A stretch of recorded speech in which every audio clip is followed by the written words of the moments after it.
What is poppin', guys? It's Ashley, your coach at the Houston Harding here, coming at you live with our Week 3 matchup versus the England Enteis, aka my boy Incog, or Incognito Style as he likes to go by on Showdown. So I'm really excited about this matchup this week. Incog is the commissioner of the UBLN, so I'm really excited about playing somebody that obviously has a lot of league experience. I'm super excited because I think I prepped okay this week. There's a couple of things I'm kind of disappointed about. Like I have a icicle plate ice punch on the Swamper for the Salamence, but it did not end up coming, as you can tell. I have a couple of other things, just this and that here and there that I'm not really remembering off the top of my head. But what you really need to know is that most of the things on this team were set to outspeed excadrill. Excadrill is something that I was very scared of. It gets pretty good coverage to kind of tear through my team. Minus Zygarde and Swampert. So, and it can even muscle through those depending on the set. So we're really just hoping that thing doesn't really run train on us. But let's go ahead and cop into the battle and see what we got here. I looking at his team and his past battles, I know that he leads Mew almost every single time. And I decided to lead Bisharp. Now, I was a little nervous about leading Bisharp because he's a smart player. He knows, looking at my team, that Bisharp is his main concern when using Mew in any capacity. So I thought that he might have some sort of coverage move on it, but was just kind of hoping that he would prioritize setting up rocks or getting off a Will-O-Wisp. So we'll just go ahead here and throw it in and get it started. So I'm going to lead off with my boy Dig Vic the Bisharp. He's going to lead off with Obelisk the Mew. I go for the knockoff since that was a roll, and he turns out to be Expert Belt. So at this point I see he's offensive, and I know that something's coming my way. And as you can see, the Bisharp is just going to absolutely get obliterated by an Aura Spear. So starting the battle off kind of low, that's not very nice. But we're going to go in here and switch into Mega Glalie, aka Harden, the leader, the captain of the team. And I'm just going to go ahead and hit Earthquake because really, besides Suicune, nothing he wants to switch into takes an Earthquake for Mega Glalie that well. And seemed like a no drawback play. Doing some calcs here, if he's a defensive set, my Earthquake is not doing the kind of damage that I need it to do. So I'm going to go ahead and switch out into my Swampert, which is pretty much my dedicated counter for a lot of the things here. And he just went for Stealth Rocks. In retrospect, I could have left Glalie in possibly and tried to get some spikes up to add a little bit of extra pressure, but I'm not sure if it would have paid off in the end game. So he's just going to switch in Suicune here as I throw in my Swampert and just go ahead and get my own rocks up. I can tell that he likes to switch a good bit. And while a lot of these Pokemon aren't super weak to rocks, minus Emboar, it still is great for getting some good chip damage down on these teams, especially with some of these Pokemon having leftovers and things like that. I'm going to switch into Finger Guns to Clefable because it's my special defensive wall. I think I went almost fully special defensive with this set. Rocking the leftovers, which is negating the sand damage.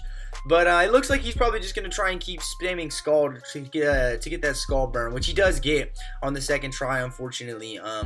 But it's cool because I get the Wish off, which is pretty much what I needed. I have Protect, so I can try and stall out this Suicune a bit. But instead of, I realize I can take another Scald here, so I think I just throw off a Thunder Wave to try and get that off on something. And he ends up going into his Mega Gardevoir, which is absolutely fantastic for me because I love the fact that I've paralyzed this because I don't really have a whole lot of switch-ins to it, but a lot of my team becomes a lot more threatening to this thing when they outspeed it, which it definitely does after it's paralyzed. I get my Wish back. And after leftovers and burn, I'm back at 77%, which is not bad. I know that this Mega Gardevoir is about to start laying down Hyper Voices because that's what they do. And I decided to throw up another Wish because if it does kill me, I can have the Wish on something behind it. And if it doesn't kill me, I can always just Protect up. So at this point, I'm frantically doing calcs on my other screen, trying to figure out what on earth I can switch into a Hyper Voice. And it doesn't exist. I don't have anything that can live a Hyper Voice and 1-hit KO in return, and I'm not willing to sack anything off to this, so I'm just going to keep Wish protecting until he gets bored, I guess. This was a little bit slower part of the match, essentially because I did not really have another answer to this Mega Gardevoir. I would have liked the chance to switch in Bisharp or something, but I sacked that off at the beginning of the game, essentially. He keeps going here, and I'm just going to go ahead and go for the Protect here to get my Wish back up. And at this point, I think he switches out into possibly Excadrill, if I remember correctly.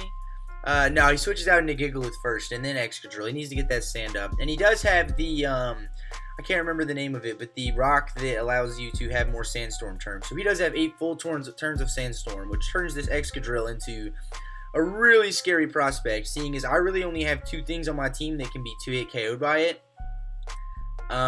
Everything else can pretty much get 1-hit KO depending on what he's running move-wise. So I decided to send in my Zygarde here on this Gigalith, knowing that it really can't do much to me, as he's just going to go ahead and hard switch into his excadrill. That is a little bit of a problem, because I don't really want to take anything unnecessary on my Zygarde, especially when I have nicknamed the counter right here, right there, right now available. And unfortunately, he does get the crit there. I think there was a chance for it to 2-hit KO anyway, but it's not that big of a deal. I think it's really crappy to kind of lose my Swampert that early, but it's whatever. Things happen. This excadrill is a huge problem, and at least I'm wasting some sandstorms. He's going to go ahead and hit that Earthquake, which does a lot of damage, but leaves me enough to get my sup up and go ahead and pop this Guava Berry that I was holding on to. I think I was really happy about that prep. I figured that there might be some things faster than me, but I could live the hit, putting me into that berry range and getting me behind a sub at 50%, allowing me to Dragon Dance up freely. Now, he is still going to outspeed me, but I can tank this pretty well. I go ahead and fire off that 1,000 arrows in return, which is really, really nice. Get rid of that excadrill, and now it is no longer a problem. That was pretty much the fastest thing on his team, unless he is Choice Scarf Embor, which is definitely something that I was super worried about, because Choice Scarf Embor would kind of do a number on my team. He'd have to switch around a little bit with the Stealth Rocks, making it difficult, but with what I have left, it's definitely not out of the question. I know this Clefable walls this Suicune pretty well, and that I can just start throwing off wishes again, so I throw it in. At this point, I'm really, really trying to preserve Thundurus for this Suicune, because I don't really think anything else I have can really take it on, especially if it's a rest set, which we have not seen yet if it is a rest set or not. It has just been firing off Scalds and Ice Beams. So he's going to send me down to 29% on my Thundurus, which means that I can switch out one more time and still be able to switch it in with rocks, which is really, really nice. So he's going to bring out his Mega Gardevoir, and I do have Poisonium Z for this, but after that Thunderbolt that I had fired off at the Suicune did that much damage, I was fine with it. I thought that he might try to go into Embor, possibly, thinking I might be Scarfed or something, so I went ahead and went for the Psychic. And also just to kind of dissuade him from sending Embor out. I think I can handle Embor a lot better with more Mons, because it has a lot of recoil moves. So that play right there, I actually want to pause and talk about this play real quick. That was a huge, huge, huge misplay on my part. I should not have stayed in. I did the calcs outside of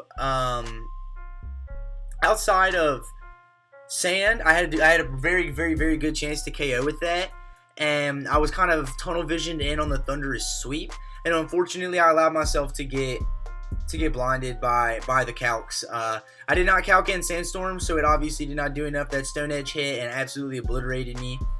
I'll talk more about what I should have done later on in the match, but I just want to iterate, just let you know that I'm really upset at myself for that play, because it did not go the way that I wanted it to. I bring out Clefable here to kind of make up for lost time, kind of try and see if we can help some of the massive damage we've racked up on ourselves here as far as the game goes. And he's just going to go ahead and knock us out with an Earthquake. Gigalith is kind of running through my team at this point, and I need something to stop it. Unfortunately, I was really hoping that the Zygarde would be able to live the rocks damage where it was at, but the percentages just weren't there. So I'm going to go ahead and harden my last chance. I'm going to go ahead and hit the Earthquake, get the kill on Gigalith, which is very, very nice. Finally get rid of that thing. But if you're keeping up with me, earlier when I switched out of the Thundurus, if I had switched off and said Clefable right there, I would have been able to basically have that exact same series of plays. Switch in Harden, get the damage off. I think I would have been able to live this Sucker Punch. It only did about 46%. And get the Earthquake off and kill this. Then it would have been Glalie and Thundurus against Suicune. He's going to bring his Suicune in right now. Sorry, I have the battle setting on slow, so it takes a second. He's going to bring the Suicune in right now, and you can see it's at 88%. So that's definitely a lot of health. But after this return, it's going to put it at about 63, which definitely could have been taken out by my Thundurus. My Thundurus did about, I think, 50 to something percent like high 50%. So I think there was a very good chance I could have taken it out. There's a lot of other variables like the different rolls and stuff that came into the last bit of play there. But overall, really well played game by my opponent. He is using gigalith very well. Incog has been playing awesome. His gigalith is actually 6-3 right now, which is nuts, putting it in the top 10 kill leaders. But overall, I'm really happy with how I played. I played very well. Even when down, I pulled it back to a 1-0 when it could have very easily been a 3-0 or a 2-0. But on the other hand, I had the win con in my hand. I had the game basically, and I threw it away because I wasn't thinking. I got blinded by calcs, and I didn't take all the different things into account. So lesson learned. Hopefully I'll take some time to think. It's definitely a learning process. This does put me 1-2 in the conference, as well as 1-2 overall. But yeah, I think I played a very good game. I think I'm definitely improving. I did all the prep myself this week without any help, so I think it's really nice to see that it paid off. Oh well, I feel like I'm just rambling at this point. Thank you all for watching. Definitely subscribe if you're trying to see more content like this. See me getting better. Try and grow with me. I like learning with people. It's always awesome to talk about games and things that you share with people. So feel friendly. Hit the comment section. Tell me whatever you want to tell me, man. If you want to show me some games that you played or replay, if you want to offer some advice for how I play or how I prep, go ahead, man. I'm open to everything. But y'all have a good day. Peace out.